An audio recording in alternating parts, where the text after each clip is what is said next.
नमस्कार दोस्तों, स्वागत है फिर हमारा एक नई वीडियो में। इस वीडियो में लेकर आए हैं आपके लिए एक नई विज्ञप्ति है। विज्ञप्ति जारी हुई है हमारी कंप्यूटर अनुदेशक की, जिसका लोगों को बहुत देरी से इंतज़ार था। सबसे पहले बता दें, इसमें जो भी मेन चीज़ इम्पोर्टेंट बातें हैं उसको हम आपको बताते चलेंगे। कृपया बने रहे हमारी वीडियो के अंत तक।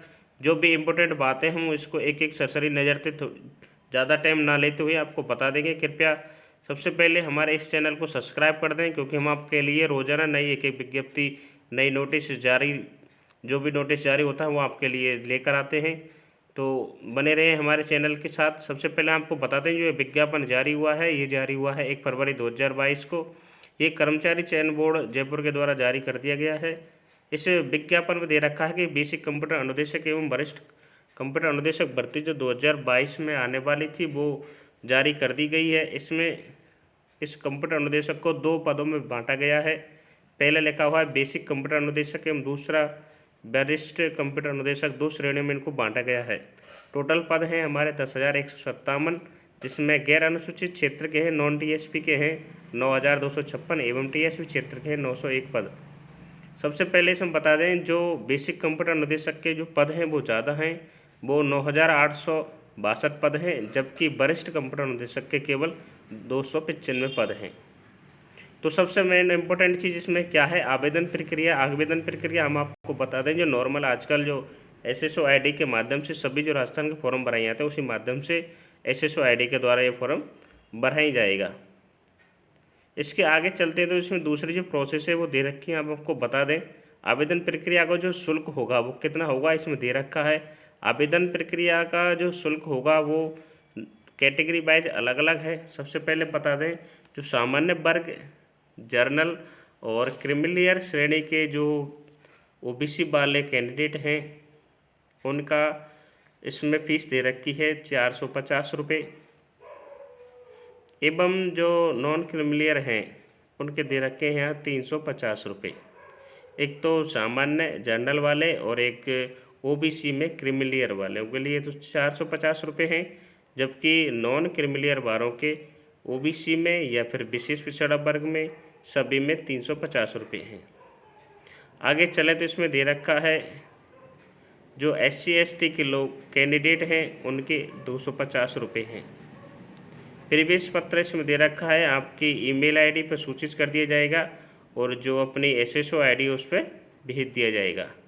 इसके बाद बता दें, जो विज्ञप्तियों का क्रमवार है वो किस हिसाब से दे रखा है, इसमें किस कैटेगरी की कितनी वैकेंसी दी गई हैं उसका सारा डाटा है जो यहाँ दिया हुआ है। इसमें बता दें, जो जिलेवार प्रत्येक कैटेगरी की अलग अलग जो वैकेंसी है वो बांटी गई हैं। मैं इसको स्क्रीन पर सेट कर रहा हूँ, आप इसका स्क्रीनशॉट लेकर इसको आसानी से आप देख सकते हैं, या फिर आप जो हमारी वीडियो है उसके डिस्क्रिप्शन में जाके इसकी PDF वहाँ से आप डाउनलोड कर सकते हैं। तो आगे चलते, इसमें जो भी प्रत्येक ज़िले हैं उनकी श्रेणी वाइज जो वैकेंसी है वो बांट रखी हैं। ये इस बार अनुसूचित क्षेत्र के TSP क्षेत्र में हमारे ज़िले आते हैं बांसवाड़ा, चित्तौड़गढ़, डूंगरपुर, पाली, प्रतापगढ़, राजसमंद, सिरोही और उदयपुर। इसके बाद अलग अलग श्रेणियों में जो वैकेंसी है वो बांट रखी हैं, उसमें जाके आप देख सकते हैं। अगला जो हमारा विशेष है वो क्या दे रखा है, इसमें देख लेते हैं। विशेष सूचना है जो सभी विज्ञप्तियों में आती है, नॉर्मल जाति प्रमाण पत्र के बारे को लेकर, विशेष छूट को लेकर, आर्थिक पिछड़ा वर्ग को लेकर सभी प्रकार के जो नोटिफिकेशन आते हैं वो नॉर्मल हैं सभी विज्ञप्तियों में।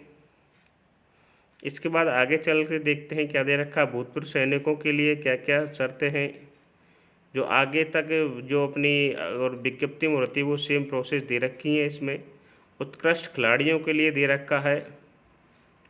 उत्कृष्ट खिलाड़ियों के लिए क्या दे रखा है, उत्कृष्ट खिलाड़ियों में दे रखा है कि अंतर्राष्ट्रीय ओलंपिक समिति से जो खेल कर आए हैं, एशिया से खेल कर आए हैं, जो भी खिलाड़ी भाई हैं हमारे वो यहाँ देख लें आप किस गेम से हैं, किस किस गेम में इसमें अलाउ किया गया है वो देख सकते हैं। इसमें सभी को डिटेल से दे रखा है। मैं आपको ज़्यादा टाइम नहीं लूँगा, क्योंकि प्रत्येक चीज़ को बताऊँगा तो वीडियो बहुत लंबी हो जाएगी। इसमें यहाँ दिव्यांगजन के लिए दे रखा है। अभी फर्स्ट में हम देख लेते हैं मेन इंपॉर्टेंट चीज़ें जो नॉर्मल क्या हैं, जिससे फ्लेक्सिबिलिटी के लिए हमें 40% अप्लाई कर सकते हैं, इसमें दे रखा है।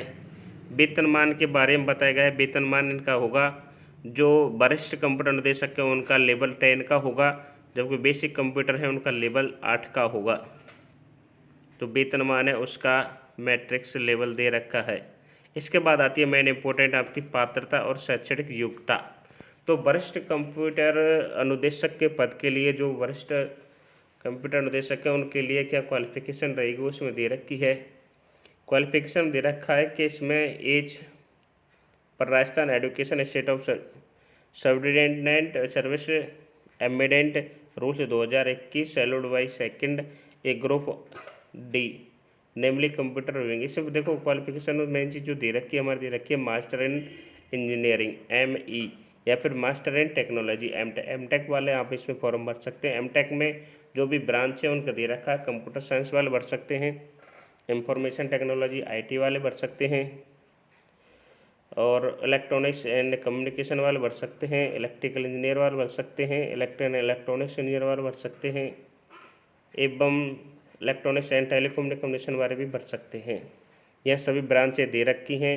एमटेक वाले जो भी स्टूडेंट हैं वो वरिष्ठ कंप्यूटर अनुदेशक में भर सकते हैं। ब्रांच आपकी मैच कर लें, क्योंकि कंप्यूटर और electrical and electronics and communication and telecommunication सभी स्टूडेंट इसमें फॉर्म भर सकते हैं। इसके अलावा इसमें MSc दे रखी है कंप्यूटर साइंस की, या फिर आपके पास मास्टर कंप्यूटर एप्लीकेशन हो MCA वाले भी फॉर्म भर सकते हैं। इसके अलावा आपको देवनागरी लिपि के बारे में व्यवहारिक ज्ञान एवं राजस्थान संस्कृति ज्ञान होना आवश्यक है। दूसरी भर्ती है जो हमारी है बेसिक कंप्यूटर अनुदेशक, उसके लिए हम देख लें। इसमें दे रखा है कि ग्रेजुएट A लेवल का कोर्स या फिर PGDCA मिनिमम 1 वर्ष का होना आवश्यक है, या फिर इसमें दे रखा है कि bachelor of engineering, bachelor of technology BTech वाले इसमें भर सकते हैं, कंप्यूटर साइंस वाले भर सकते हैं, इंफॉर्मेशन टेक्नोलॉजी वाली IT वाले भर सकते हैं, इलेक्ट्रॉनिक्स कम्युनिकेशन ECE वाले भर सकते हैं, इलेक्ट्रिकल इंजीनियर वाले भर सकते हैं। जो हमारी विशेष वरिष्ठ कंप्यूटर अनुदेशक की उसमें तो MTech वाले भर सकते हैं, और बेसिक कंप्यूटर अनुदेशक की है उसमें BTech वाले फॉर्म भर सकते हैं। ब्रांच दोनों में सेम दे रखी हैं। इसके अलावा जो BSc वाले हैं, MSc वाले हैं वो तो वरिष्ठ कंप्यूटर अनुदेशक में, और विशेष जो बेसिक है उसमें BSc वाले भर सकते हैं, एवं MCA वाले उसमें विशेष अनुदेशक में एवं बेसिक अनुदेशक में BCA वाले भर सकते हैं। इसके बाद मेन इम्पोर्टेंट चीज़ है जो हमारे देख लें, नॉर्मल है या राष्ट्रीयता, जो भी भारत का नागरिक हो, जो नॉर्मल चीज़ें आयु दे रखी है। मेन इम्पोर्टेंट चीज़ हमारी इसमें आयु हमारी जो कैलकुलेट की जाएगी वो 1 जनवरी 2023 के हिसाब से की जाएगी। 1 जनवरी 2023 को 18 वर्ष का होना आवश्यक है, एवं 40 वर्ष से ज़्यादा नहीं होना चाहिए। इसके अलावा जो भी छूट हैं वो और विज्ञप्ति रहते हैं वो सेम है।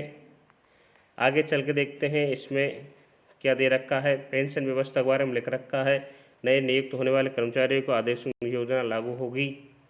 आगे दे रखा विवाह पंजीयन, जो भी विवाहित करता है उसको पंजीयन नंबर देना पड़ेगा। परीक्षा शुल्क जमा कराने के ऑनलाइन आवेदन पत्र भरने की अवधि दे रखी है। फॉर्म जो आपके स्टार्ट हो रहे हैं, मेन इम्पोर्टेंट चीज़ें जो 8 फरवरी 2022 से फॉर्म स्टार्ट होंगे और 9 मार्च 2022 तक फॉर्म वहीं आएंगे। इसके बाद बता दें परीक्षा जो संभावित तिथि दे रखी है इसने मई जून दे रखी है, मई या जून में जो इसके एग्ज़ाम है वो होगी। आगे एग्ज़ाम के बारे में भी दे रखे हैं, आपको बता देंगे, बने रहे हमारे वीडियो के एंड तक। इसके बाद आवेदन कैसे करें इसमें दे रखा है। आवेदन करने की प्रोसेस वो सारी दे रखी है। आवेदन जिस श्रेणी में आपको करना है उस हिसाब से सेलेक्ट करना है, क्योंकि आवेदन से पहले आपको 2 श्रेणी मिलेंगी, एक तो विशेष, एक बेसिक कंप्यूटर अनुदेशक, दोनों में आपको ध्यान रखना है। इसमें कंप्यूटर दे रखा है, फोटोग्राफ और सिग्नेचर के बारे में डिटेल दे रखी है। 6 माह से पुराना फ़ोटो नहीं होना चाहिए, रंगीन फ़ोटो होना चाहिए। पृष्ठभूमि उसकी सफ़ेद या हल्के रंग की होनी चाहिए। फ़ोटो में 50% चेहरा दिखाई देना चाहिए। बीच में दे रखा है देखो, जो भी हम परीक्षा के पश्चात परीक्षा प्रश्न बोर्ड के अपलोड किए जाएंगे। प्रवेश पत्र की उत्तर कुंजी की वेबसाइट अपलोड, आपत्तियाँ आमंत्रित की जाएंगी। आपत्ति की पंजीयन निर्धारित तरीके से 100 रुपये जमा किया गया है। अगर आपको कोई आपत्ति है तो आप 100 रुपये जमा कराकर पुनः एडमिट कार्ड डाउनलोड कर सकते हैं। आवेदन संशोधन की प्रक्रिया दे रखी है। इसमें ऑनलाइन आवेदन भरने के लास्ट डेट है, उसके बाद आप आवेदन संशोधन कर सकते हैं। उसके लिए 7 दिवस के भीतर भीतर आपको संशोधन कर सकते हैं। इसका जो चार्ज होगा वो आपका 300 रुपये होगा। फॉर्म के लास्ट डेट के बाद 7 दिन के अंदर अंदर अपना आप जो फॉर्म, अगर आपकी कोई मिस्टेक है, नाम गलत है या फिर कोई फादर्स नेम, मदर्स नेम, जो भी प्रॉब्लम आ गई है फॉर्म भरने में, उसको आप करेक्शन कर सकते हैं। आपको एक चांस और दिया जाएगा। इसके बाद दे रखा है, देखो आपका एग्ज़ाम पैटर्न। एग्ज़ाम पैटर्न ने बता दें आपको, जो फर्स्ट पेपर होगा, फर्स्ट पेपर में आपको मैक्सिमम 100 मार्क का होगा और 2 घंटे का होगा। इसमें दे रखा है question will be carry 100 question. आगे दे रखा है सेकंड लेवल का 1-2, इसमें देखिए नेगेटिव मार्किंग दे रखी है। नेगेटिव मार्किंग दे रखी है फर्स्ट पेपर में, सेकंड पेपर में भी दे रखी है। दोनों में एग्ज़ाम सिलेबस दे रखा है। इसकी PDF मैं आपको डाल दूंगा, उसमें आके आप देख सकते हैं, या फिर आपको सिलेबस के जो वीडियो है मैं अलग से बना दूंगा, उसमें जाके आप देख सकते हैं। कृपया हमारे चैनल को सब्सक्राइब कर लें, जिससे आने वाली जो सूचनाएं आपको पहले से पहले मिल सकें। पेपर पैटर्न दोनों दे रखे हैं, हिंदी इंग्लिश में ही आते हैं। अधिकतर हिंदी में आपको बता दूंगा। ज़्यादा कंप्यूटर का जो बेसिक का है उसमें ज़्यादा डाटा नहीं ले रखा है, जबकि जो विशेष का है उसमें कंप्यूटर मैटर बहुत दे रखा है। ये वेबसाइट दे रखी है, आप इस पे जाके और जानकारी ले सकते हैं। ये rsmssb.rajasthan.gov जाके ये सूचना सारा उपलब्ध है, वहाँ जाके भी देख सकते हैं। हमारे डिस्क्रिप्शन से भी इसकी PDF डाउनलोड कर सकते हैं। सो थैंक यू, धन्यवाद।